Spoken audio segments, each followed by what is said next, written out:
Hello, young artists. This is Miss Martin.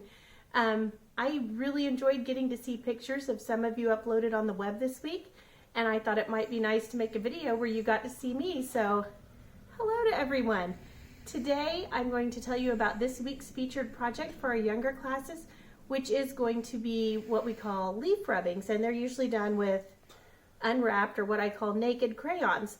And you can do them with leaves, of course, but there are a lot of other things. In fact, if you watch the rest of this video, we'll play a game, and I'll show you some of the rubbings I did that aren't leaves and see if you can guess what they are. I bet you can guess what that one is. If you said a puzzle, you got it right. Anyway, I believe a lot of you will have done leaf rubbings, or your parents will have done leaf rubbings, but in case you haven't, I'm going to explain the process. All you need really are some unwrapped crayons or naked crayons, and then you can go outside and pick out some leaves that you want to use for the project or some other things.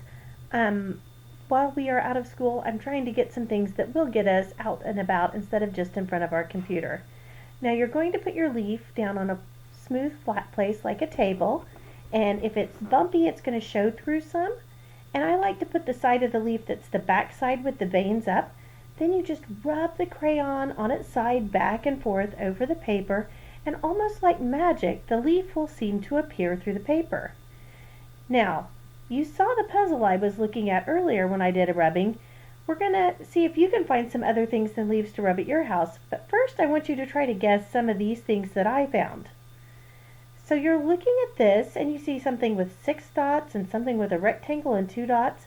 I think this is an object that most of you have. It's a couple of Lego blocks. Now on this one you're going to have to look kind of close at the shape of it. What does that shape remind you of?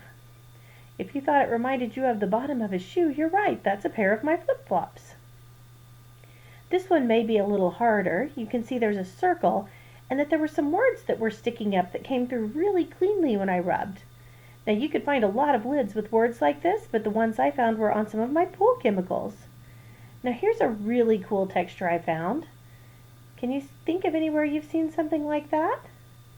Well, if you've seen a metal grating like on this table or sometimes in the back of the truck, you may have. What about this one? It's a toy you might have played with.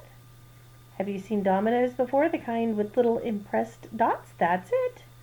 This one slipped when I made it, and you can kind of see a double image, but I bet that you've been able to guess that it is a button. Now it is your turn. I want you to go outside, find some leaves, maybe some textures, something like a fly swatter, and then I want you to put it under pieces of paper and experiment with what works best. Does it work best when you press hard or when you're gentle? What if you try to use the tip instead of the side of the crayon? See which way you like the look of things. Do you like it best when you put one leaf in the middle or a whole lot of leaves all over the paper? I used a whole lot of leaves all over this paper and really liked it. Anyway, that's our project for this week. You can do this or any of the other projects that we have featured on our classroom page.